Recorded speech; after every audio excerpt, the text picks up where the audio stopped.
was all going down in alphabetical order. And H, like, it's well down. I thought, oh, that's good, I won't get, we won't get sent away. And then my name was called, so I had to go. I went back to what they call the second line. They doubled the territorial army. I was in the first line. And all those underage had to go to the second line. And the blokes who were overage in the second line had to go to the first line to replace us.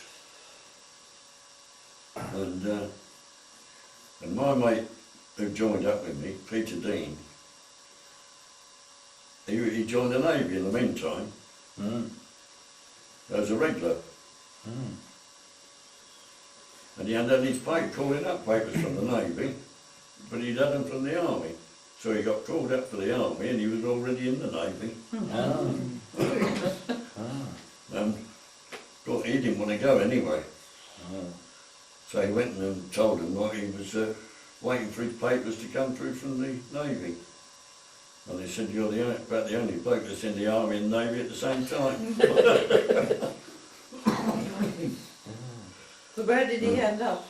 On the Russian convoys. He was on the Russian convoys. And he was a petty officer. And he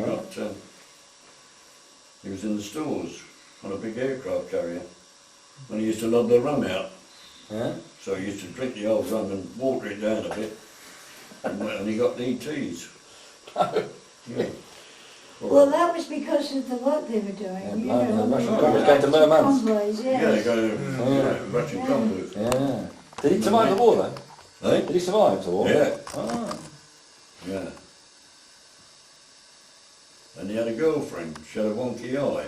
You say he's got a his girlfriend. We used to call him Drop Eye. Yeah. That's what he called, you know, that. Being young. And anyway, she waited for him all through the war. Yeah. And when he came back, they got married. Did you meet Drop Eye? I did. Yeah, in the pub. I immediately knew who she was, but you know, Yeah. what the quality of I it. said, oh, you must be Drop Eye. Yeah. I wasn't I nearly impressed, I introduced can you, tell you. Drop Eye. Anyway, carry on. Her name was Yes, Joan. carry on, Jones. Her name was Jones. Anyway, we went to see the commanding officer to stay with the regiment, the first line, with our mates and that. But he said it's nothing he could do. He said it's the old women in Parliament, he said, brought this order out. Nothing to do with me, he said, the army. So we had to go. Well, I went back to Brighton, to another cricket ground. And they didn't know what to do with us, so they were either made into regimental police or batman, or in the cookhouse. So I chose a batman. And I got an officer, he came from South America somewhere. Did I tell you that, where he came from? You did, but I've forgotten where it was. Probably South America. Somewhere in South America. He was in the diplomatic corps. Yeah. And he hadn't got a uniform, luckily, so I didn't have to clean his... He had a pair of boots I had to clean, a sunburned belt from his father, you know those sunbrowns with a... Yeah, I saw one yesterday, in fact. One of those. And that's all. He had a tweed jacket, you know, the old country tweeds, and a cap. And that's all he had, luckily. And I used to, he used to wake me up in the morning, and I used to get shaving water in his tea. Yeah. And one day, it was a lady, I was billeted in Hove, First Avenue in Hove. I can't remember the number. And he had a maid and a cook. Emily, always remember Emily, the cook. And Mary, the maid, poor old Mary, she'd be making the beds, and I used to nip up behind her and chuck her on the bed, put my shoulder under her backside, chuck her on there. She used to giggle. Yeah. And anyway, Mary, Emily, she was the cook. And I used to pay all the bills for her. The butcher and the baker and the, because everything delivered and that those days, still those days. And I used to go around and take, and the old shopkeeper would give me a colour bob. Half a crown.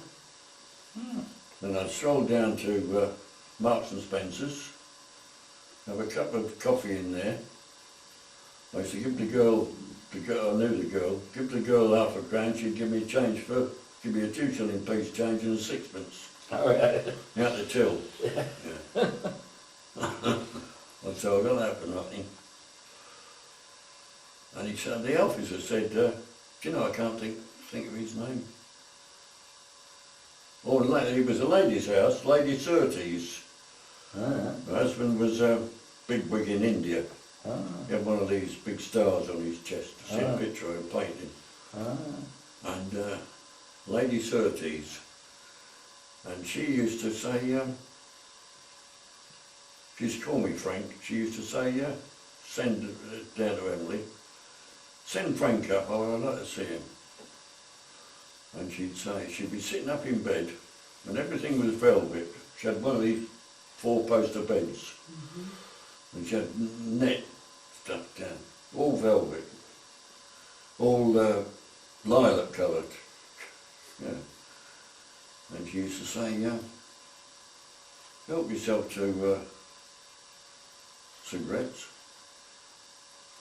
And her bureau used to have big packets of, a big box of players. And then these, what were those foreign things? Turkish cigarettes.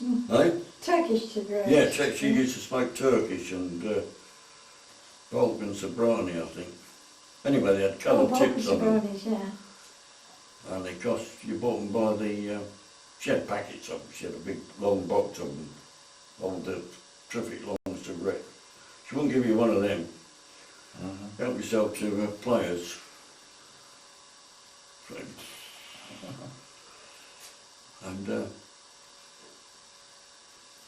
And she'd say, I had the ARP knocking at the door last night, she said, moaning about the blackout. She used to say, Yeah. can you do anything about it for me? Say, yeah. And all I'd do was change the bulbs to blue ones and see if the old blackout curtains worked and all that. And she used to lob out give me half a crown or something. Yeah. Then one day the officer said, I think we'd better get an alarm clock. I said, yeah, all right, I'll go. He said, I haven't got any cash on me. Could you get it? Said to me. You got everything in by cheque or something. So I went down to Marks, and you get a nice alarm clock with big old things on the top, bells, for £5 bob those days. And I charged him 7 and 6 for it. Good Yeah. Your father's criminal past. Coming out there. And and cleaning material. Yeah. I was always charging him up for that. He said, you know, I've used a lot of cleaning material considering I've only got a belt and a pair of boots. Bags of polish. Anyway, they were called out one night, about 2 o'clock in the morning. And I got him all, he had uniform then, that was it. I got him all dressed. We had map cases, revolver, gas mask, and all his gear. He was like a Christmas tree. And they were training, they were looking for parachutists on the downs. And when he went, I went back to bed. And about 5 o'clock in the morning, he came back and woke me up. Yeah. God, I was a bloody good batman, I was.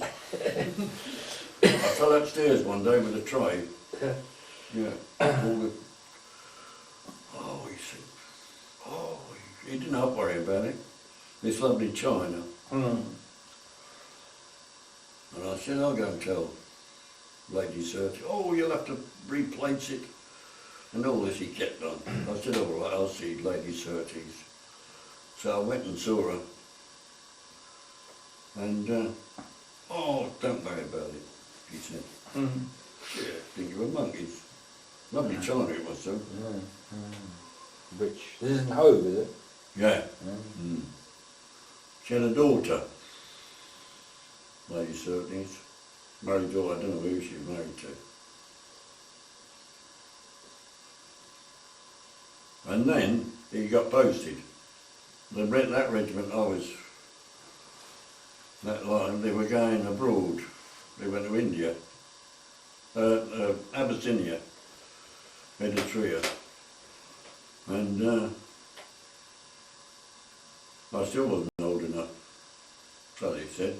And we got transferred to coastal defence, you know, big guns. Mm.